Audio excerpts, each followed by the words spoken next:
बाबू उमेश बाबू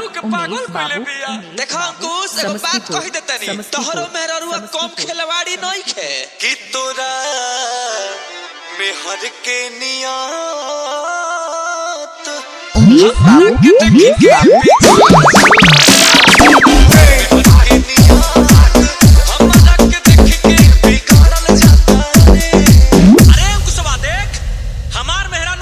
देखे में ललगुदिया अमरूद हिया रे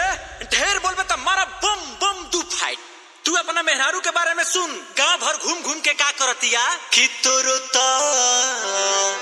फूल गिनवा के आँख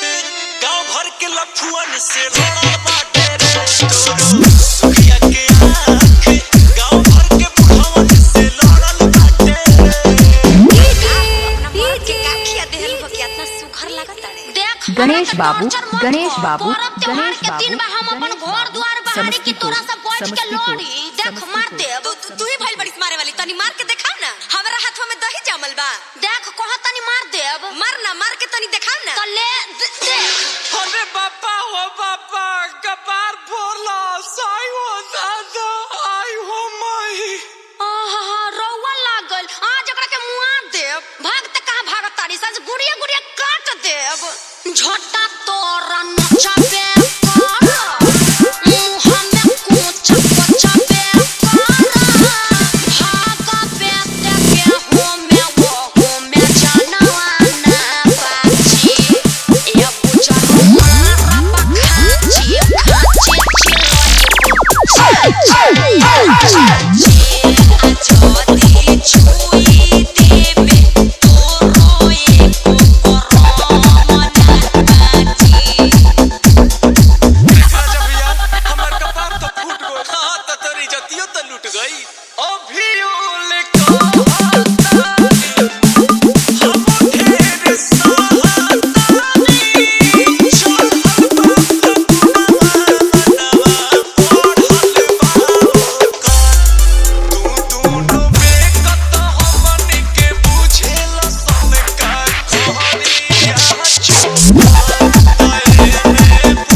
बाबू उमेश बाबू समस्तीपुर आओ ना तनी भिड़िया सट के बोल काहे तू कुछ दूर से बोलत तारी मारब के टंगड़िया छटक जाई मारब कबेले सहतनी त तू मजाक बना के धइल बड़ू रुक ले हई अरे बाप रे बाप हमारो के मार देली सब ले अब ना मजा लेबे लजाई लइका ढोड़ी टवेला ले ले अरे हमर करेजा जी सनम जी हट होने हई सब सौतिनिया के चलते भइल बा हई बनर मुही आए हो दादा का करे रे हई खेला बाड़ी बंद कोई के बाड़ी कोई को मरत गुस्सावे ले अरे जोरा तोर में तो अच्छी हतारी गुस्साई के भीतर छपना रंगा बाबेले अरे कुती मारो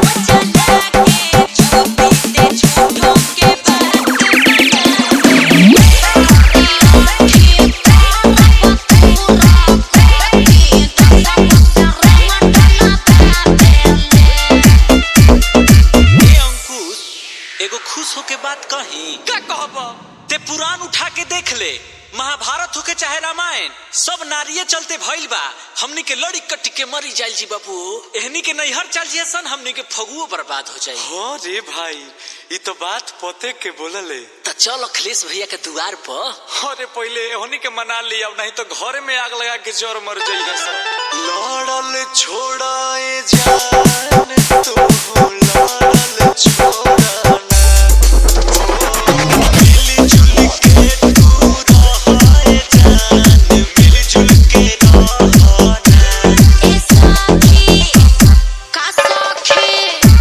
की बतिया मान ले